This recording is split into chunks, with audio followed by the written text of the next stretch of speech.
Bonjour tout le monde, j'espère que vous allez bien. Dans cette vidéo, on va discuter un type, une variante particulière du mélanome, qui est le mélanome desmoplasique. À partir du nom, bien sûr, on parle de mélanome, et donc on est dans le contexte d'une prolifération mélanocytaire maligne et qui est invasive. Et puis on a ajouté le descriptif de desmoplasique, et ceci va refléter la quantité importante de dépôts collagéniques et l'abondance de cette composante collagénique au niveau de notre prolifération. Alors, vous imaginez bien sûr qu'on aura un aspect qui est scléreux de la lésion en totalité, mais les particularités de cette lésion ne vont pas s'arrêter ici. On a des particularités également concernant la morphologie des cellules mélanocytaires, parce qu'on aura observé des cellules qui sont plutôt fusiformes, et puis on aura également des surprises concernant l'étude immunohistochimique, et j'aimerais vous inviter à découvrir tout ceci sur cette vidéo.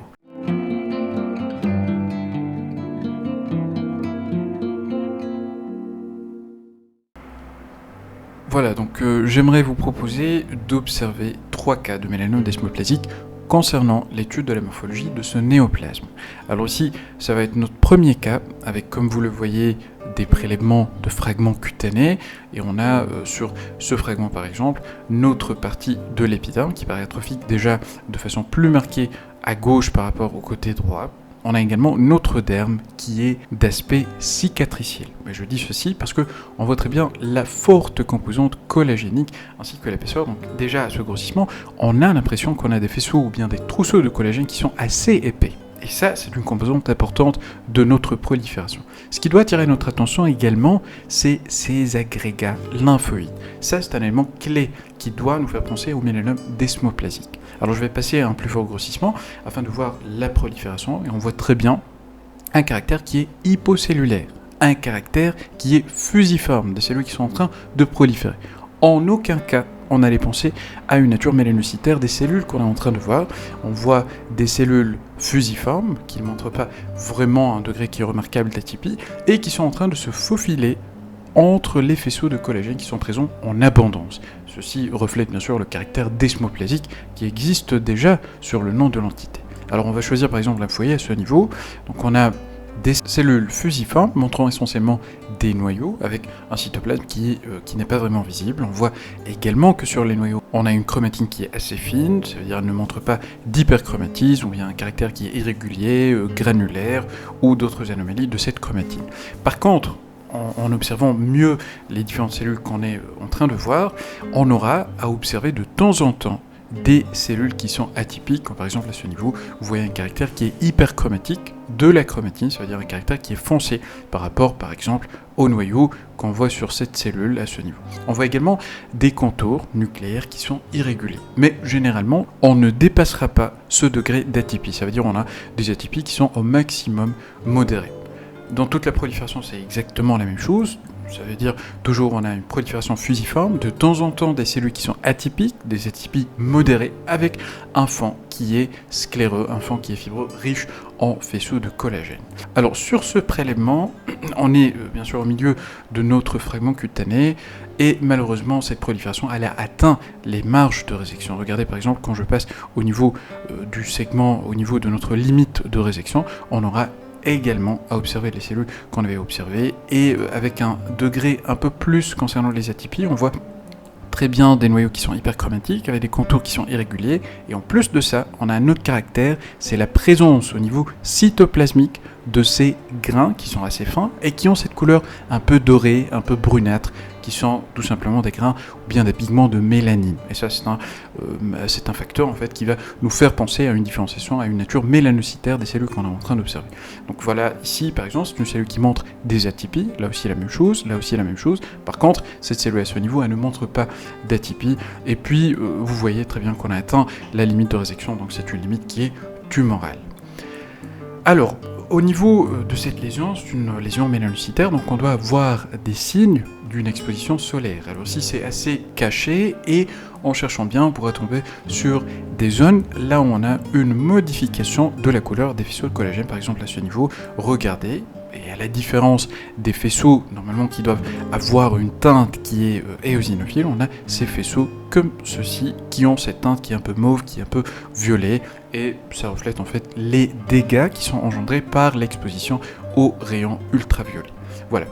et en même temps on a un autre élément. Regardez, à la différence du côté gauche de notre épiderme, on a le côté droit qui montre déjà à ce grossissement une augmentation de la pigmentation, une hyperpigmentation de la couche basale, avec une prolifération mélanocytaire qui reste limitée bien sûr au niveau de la jonction dermo-épidermique. On a un autre fragment qui montre ça encore mieux, c'est à ce niveau, où on voit des mélanocytes qui sont en train de proliférer, des mélanocytes hyperplasiques. Ceci pourra correspondre à un mélanome in situ. Ceci est également une preuve davantage pour la nature mélanocytaire des cellules fusiformes qui sont en train de proliférer au niveau du derme. Donc récapitulant un peu ce qu'on était en train de voir, donc on a essentiellement un derme qui est très riche en faisceaux de collagène. Donc ça donne cette impression d'observer un derme cicatriciel. On a des agrégats lymphoïdes, et ça c'est un élément clé.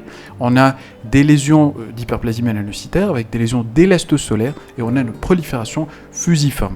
Rappelez-vous que les cellules fusiformes sont de nature mélanocytaire et montrent rarement des atypies. Alors on passe maintenant à un deuxième cas, à peu près c'est la même chose. On va agrandir un peu pour voir nos fragments cutanés. On peut voir que le prélèvement cutané qu'on est en train d'observer, c'est un prélèvement qui est assez profond parce qu'on a emporté un tissu graisseux qui correspond à notre hypoderme. On voit également des vaisseaux de gros calibre, c'est des artères musculaires qu'on voit à ce niveau également. Et puis on voit ce même caractère, cet aspect cicatriciel au niveau du derme. On voit par contre que l'épiderme il ne montre pas vraiment d'anomalie, et je vais vérifier ça tout de suite. On voit très bien différentes couches qui sont conservées, la couche basale, la couche épineuse, la granuleuse ainsi que la couche cornée qui est totalement d'aspect normal. Et puis au niveau du derme, le lieu où on a cette abondance de tissu collagénique, en passant à ce grossissement ou bien à un grossissement qui est plus fort, c'est là où on va commencer à observer des cellules qui sont fusiformes.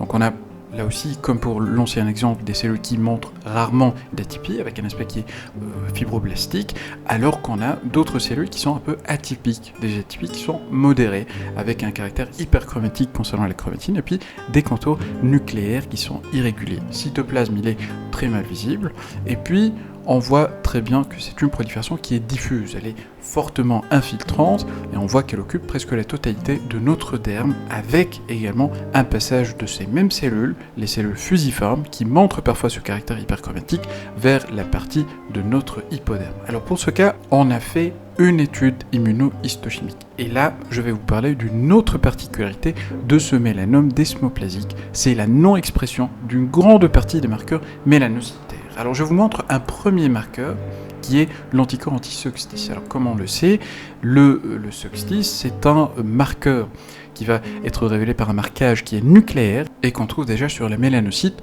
normaux. Donc c'est pour ça qu'on utilise des témoins externes, comme vous voyez, qui sont là du côté gauche de notre lame, alors que sur le côté droit, on a le prélèvement qu'on veut étudier. Alors si je veux, par exemple, vérifier si cette étude immunohistochimique elle a marché, donc je vais vérifier sur mon épiderme contenant des mélanocytes qui sont normaux, pour vérifier si elles sont marquées, si cellules, elles ont des noyaux qui sont marqués par le SOX10, et voilà, je pourrais confirmer ceci en voyant cette cellule mélanocytaire avec le noyau qui montre ce marquage en rouge. Alors en rouge pourquoi ? Parce que on a utilisé un chromogène qui est rouge, à la différence bien sûr de cette teinte qui est brunâtre, qui correspond à nos pigments de mélanine qu'on trouve sur les kératinocytes de la couche basale.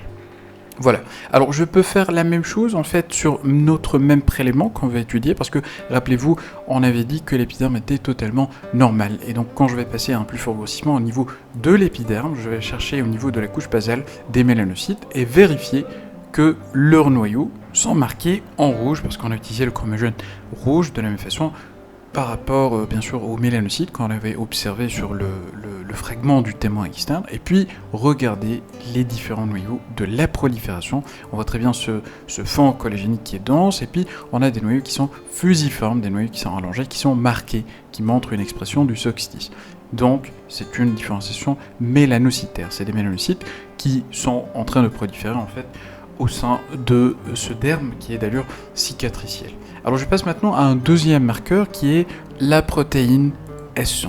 Ici la même chose, à gauche on a des témoins externes, par exemple ici on a une paroi appendiculaire, et comme vous le savez, la protéine S100 elle va être exprimée au niveau des structures nerveuses. On a ce marquage qui est brun, puisqu'on a utilisé un chromogène cette fois qui est brun, et qui montre un marquage sur les structures nerveuses, les filets nerveux, ainsi que sur les plexus qu'on trouve au niveau des couches musculaires. Tout ça, ça représente la couche musculaire en deux couches distinctes, internes et externes, au niveau de notre paroi appendiculaire. Donc on est sûr maintenant que le marquage il a marché, et je passe rapidement à un autre prélèvement cutané qu'on va étudier pour voir si les cellules tumorales elles ont exprimé le marqueur ou pas.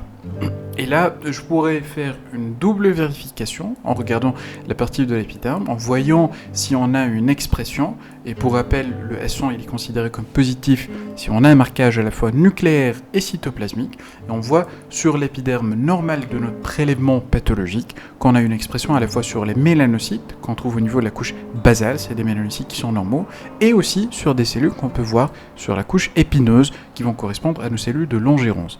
Il exprime la protéination également. Et puis je passe au derme pour voir la prolifération fusiforme, et je vois très bien qu'il y a un marquage à la fois cytoplasmique et nucléaire. Et donc on a prouvé que les cellules fusiformes qui sont en prolifération, c'est les cellules mélanocytaires, même si on n'allait pas voir des pigments de mélanine, et même si on n'a pas de foyer de mélanome in situ. Alors, les deux cas qu'on était en train d'observer, ça veut dire celui-là et le premier cas, ça représente une prolifération mélanocytaire caractérisée par une paucicellularité, ça veut dire une faible concentration des cellules mélanocytaires tumorales au niveau de nos termes, avec des atypies qui sont faibles, ça veut dire des atypies qui sont modérées au maximum. Ceci correspond à ce qu'on appelle le sous-type pur du mélanome desmoplasique. À la différence de ce dernier, on a un deuxième sous-type de mélanome. Je vais vous montrer le cas, la lame virtuelle qui va nous montrer ceci. Et c'est une variante, un sous-type qui va montrer une cellularité, comme vous le voyez. Ici, on est au niveau de notre derme qui est infiltré. On voit très bien les trousseaux de collagène, des faisceaux de collagène qui sont assez épais. Et on voit une composante tumorale qui est beaucoup plus concentrée, c'est-à-dire on a une prolifération qui est plus cellulaire que le premier sous-type. Et concernant les atypies, on a un pléomorphisme qui est très marqué. Regardez ces cellules, je vais revenir maintenant à un plus faible grossissement, et vous voyez qu'on pourra les détecter facilement déjà à ce grossissement.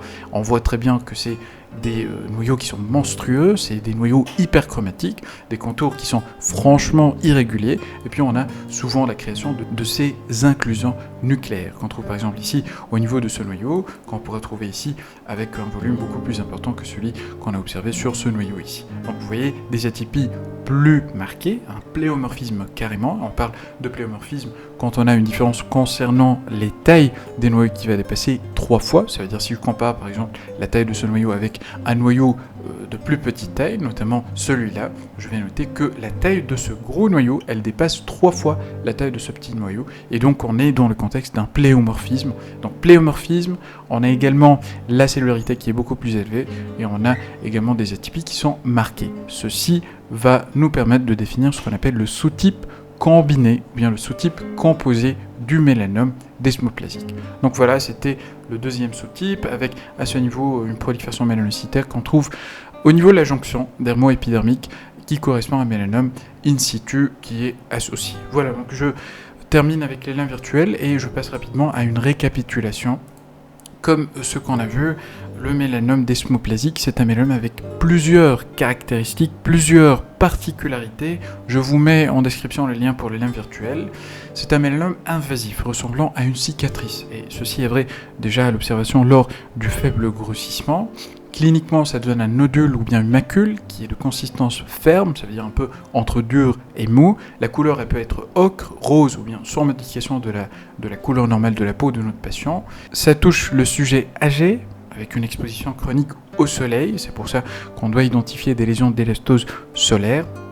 Et puis microscopiquement, on a une prolifération fusiforme qui est mal limitée, avec une infiltration et un degré d'infiltration qui est important. L'épiderme, il peut montrer un mélanome in situ, souvent de type lentigo-malin. J'aimerais vous inviter à regarder la vidéo sur le sujet, elle est déjà disponible sur la chaîne. Et puis les cellules tumorales, elles sont fusiformes, qui peuvent parfois s'organiser en faisceaux, avec une architecture fasciculaire.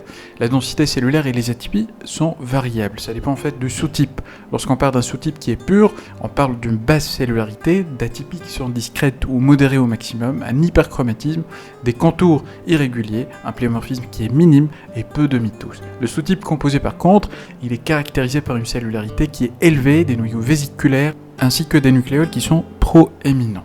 Le stroma tumoral, il est collagénique, c'est ça ce qui donne l'aspect de cicatrice avec des agrégats lymphoïdes qui sont discrets, et c'est ça ce qui doit nous faire penser à un mélanome desmoplasique. L'élastosolaire, bien sûr, elle va être observée en association. Et puis sur le plan immuno, on aura une forte expression du S100, mais les autres sont souvent négatifs. Ça veut dire le mélan A, la HMB45, ainsi que d'autres marqueurs, ils vont être négatifs.